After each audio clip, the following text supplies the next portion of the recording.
Good evening everyone. कैसे आप सब लोग।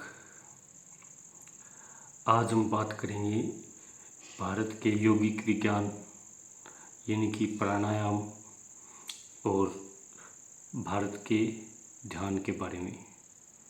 ध्यान की शुरुआत तो इतिहास में अगर हम चले जाते तो बहुत पहले हुई थी। भगवान बुद्ध आज से लगभग 2500 साल पहले विपश्यना ध्यान की विधि को बता के गए थे। उनके बाद जो सबसे बड़े आज तक के ह्यूमन हिस्ट्री में जो सबसे बड़े योगी थे वो थे गुरु गोरखनाथ। 9वीं से 12वीं शताब्दी तक उनका टाइम पीरियड था और नाथ संप्रदाय के सबसे बड़े गुरु थे गुरु गोरखनाथ। नाथ संप्रदाय के अंदर 9 नाथ और 84 सिद्ध हुए और उनके गुरु गोरखनाथ के गुरु थे गुरु मच्छिंद्र नाथ। उन्हीं से उन्होंने ज्ञान लिया था। गोरखनाथ के बारे में अगर हम देखें तो उनकी कुछ पुस्तकें हैं कि उन्होंने ऐसा कौन सा ज्ञान दिया, जैसे गोरखवाणी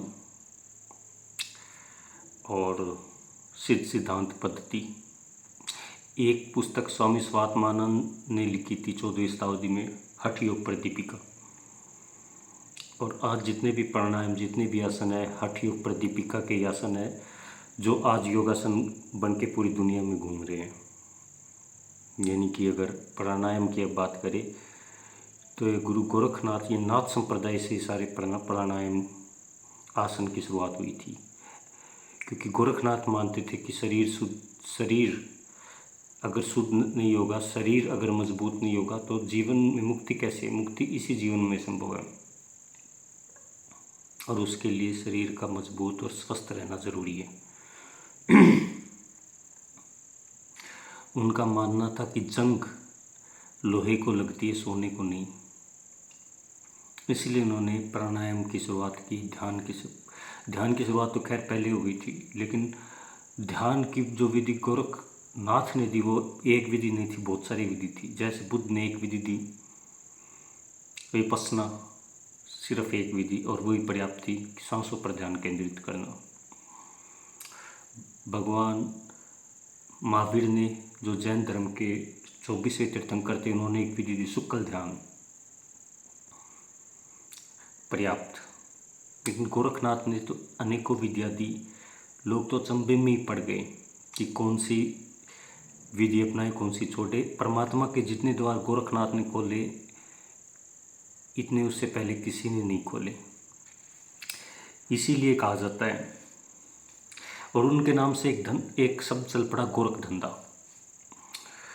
गोरखनाथ ने ही अपने शरीर पर प्राणायाम किए और अपने शरीर पर बहुत सारे एक्सपेरिमेंट किए और उन्हीं से ये प्राणायाम की शुरुआत हुई थी। सदा रहे कंचन सी काया, यानी कि का शरीर जो हमेशा सोने जैसा मजबूत बना रहे। और गोरखनाथ का अगर किसी भी इतिहास में अगर देखें तो ये नहीं है कि उन्होंने समाधि लिया या कुछ नहीं, बस वो प्रकट हुए थे और अप्रकट हो गए, ऐसा माना जाता है। यानी कि वो अमर थे, अजर अमर बोलते, जिसे शिव का स्वरूप भी बोलते गोरखनाथ को। तो ये कहानी थी कि अगर आज हम ये जानना चाहें कि योग की और ध्यान की शुरुआत तो बुद्ध से होगी थी, लेकिन प्राणायाम को इतने आगे तक लेके आना और ध्यान को इतना विस्तृत रूप देना ये गोरखनाथ ही थी। तो गोरखनाथ के गोरखवाणी के अंदर एक दोहे, गोरखनाथ ने जो गोरखवाणी के अंदर जो बोला है वो दोहे के रूप में बोला है, जो भी ज्ञान है उनका। जैसे वो कहते हैं, गोरखनाथ जी कहते हैं, घट घट घट कहे कहानी, काचे भांडे रहे ना पानी। इसका क्या मतलब है? गोरखनाथ जी कहते हैं कि जब घड़ा हमारा कच्चा होता है, यानी कि जब घड़ा कच्चा होता है तो उसमें पानी नहीं रह सकता, ये सबको पता है। लेकिन यहाँ इस शब्द के अंदर उन्होंने क्या है, घट घट गोरख कहे कहानी, काचे भांडे रहे ना पानी। इसका मतलब ये है कि शरीर को, चैतन्य को, अपनी चेतना को इतना विस्तृत करना पड़ता है और शरीर को इतना विस्तार, शरीर को इतना शुद्ध करना पड़ता है, तब जाकर के परमात्मा की कृपा होती है हम पे। अगर परमात्मा तो रोज़ कृपा करता है हम पे, लेकिन अगर हमारा शरीर और हमारी चेतना ही शुद्ध नहीं होगी तो वो पानी जैसे ठहरता नहीं है कच्चे घड़े में, वैसे हम उसके स्वरूप का और अपने आप को आनंदित नहीं कर सकेंगे। और फिर कच्चे घड़े को पकाया कैसे जाता है फिर, यानी कि शरीर और जो चेतना जो है, हमारा मन जो है, इसको कैसे कंट्रोल किया जाता है, तो उसके लिए ज़रूरी है साधना। साधना यानी कि ध्यान, तपस्या, ध्यान बोल सकते हो आप इसको। तो यानी कि इस एक वाक्य में क्या कहना चाहता है, घटी घटी गोरख कहे कहानी, काचे भांडे रहे न पानी। ये गोरखवाणी का ही एक सूत्र है। ऐसे बहुत सारे सूत्र उन्होंने दिए थे। तो उन्होंने जो विधि दी सिर्फ ध्यान साधना की विधि दी थी गोरखनाथ ने। और उन्होंने क्या कहा, ऐसे बहुत सारे उनके श्लोक है, जैसे गगन मंडल में घर मोरो, ताहे बजे अनाद बाजे, नाद बिना तन जीवित नाही, जो जो जाने सो साजे। मतलब क्या है, गगन मंडल में घर मारो, यानी मेरा सच्चा घर यह यानी शून्य चेतना है। गगन मंडल यानी शून्य चेतना, जहाँ अनाहद नाद यानी कि अनंत ध्वनियाँ बजती रहती है। जो उस नाद को सुनता है वह जीवन के रहस्य को समझता है। यानी कि ये जो संसार है ये परमानेंट तो है नहीं, मेटेरियलिस्टिक चीज़ें हैं, ये सारी चीज़ें कन्वर्ट होती रहती, रिलेशनशिप भी कन्वर्ट होते रहते हैं, अच्छे बुरे, और चीज़ें बदलती रहती हैं।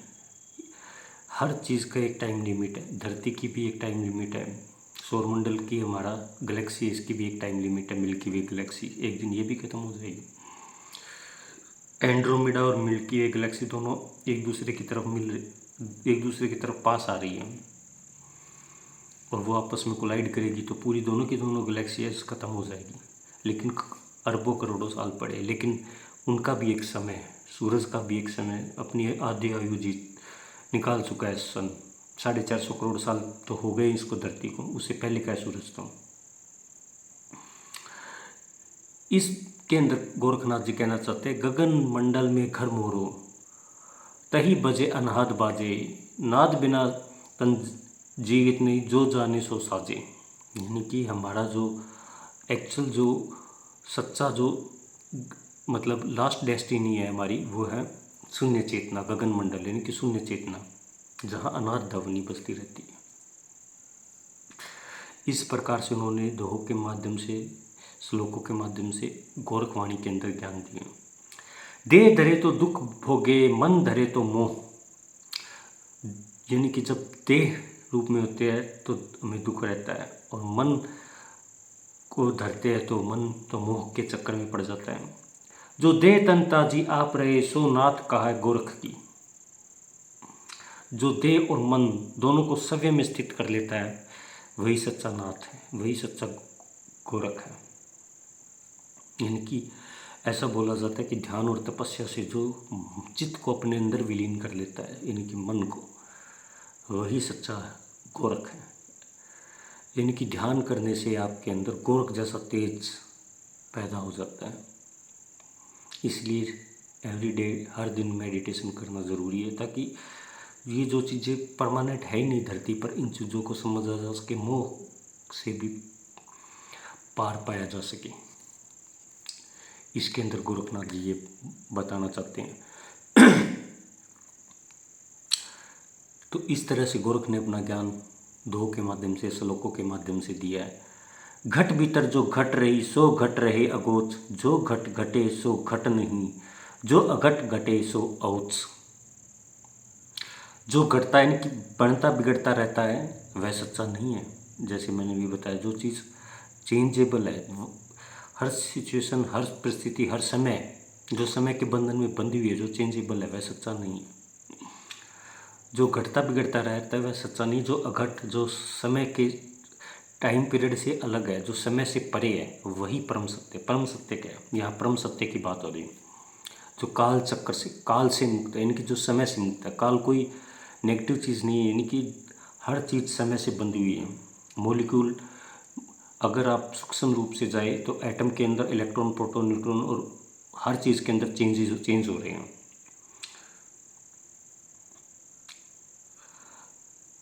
एंट्रोपी जो होती है केमिस्ट्री के अंदर, एंट्रोपी यानी कि लोअर एंट्रोपी जो पदार्थ की जो मैटर है उसकी एंट्रोपी चेंज होती रहती है, स्टेबिलिटी की तरफ जा रहा है हर पदार्थ। और ब्रह्मांड के अंदर जो एनर्जी है वो neither create not destroyed, energy हम क्रिएट नहीं कर सकते, थर्मोडाइनमिक्स के ला है ये सब। लेकिन यहाँ बात सिर्फ अल्टीमेट ट्रूथ यानी परम सत्य की हो रही। परम सत्य क्या है? परम सत्य वह है जो समय से परे है, जो समय के साथ बदलता नहीं है, वही परम सत्य है। समझ रहे हो आप? मेरे कहने का मतलब है कि यह गोरखनाथ परम सत्य का ज्ञान दे रहे हैं कि हमारा शरीर भी नष्ट होना है, धरती भी नष्ट होनी है, सौरमंडल भी, गैलेक्सीज भी आपस में टकराएंगी, ये भी नष्ट होनी है। हर चीज़ दुनिया में बदल रही है, ठीक है। और हम इस साइकिल में फंसे ही रहते हैं जन्म मरण के चक्कर में।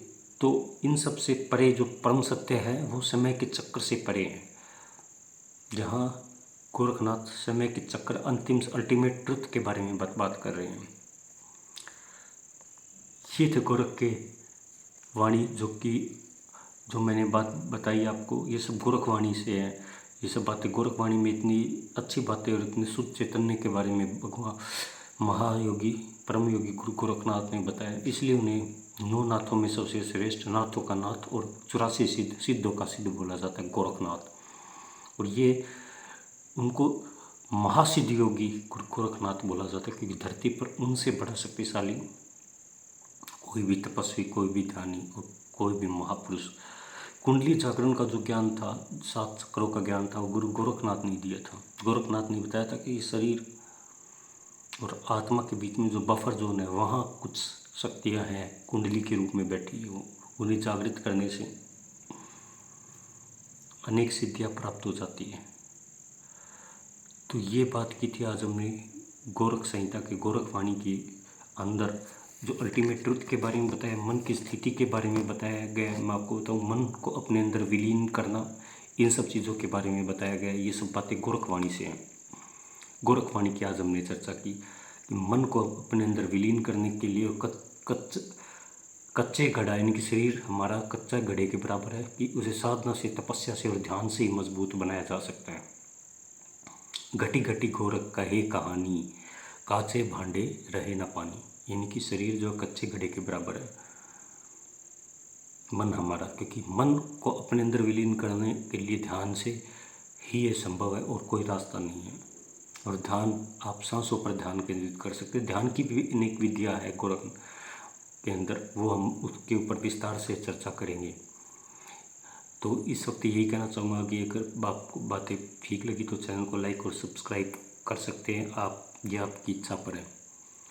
आज के लिए बस इतना ही काफ़ी। मिलते हैं 2 दिन में और ये हमारा चलता रहेगा till I am alive. Okay, आप जुड़ सकते हैं हमसे। Thank you.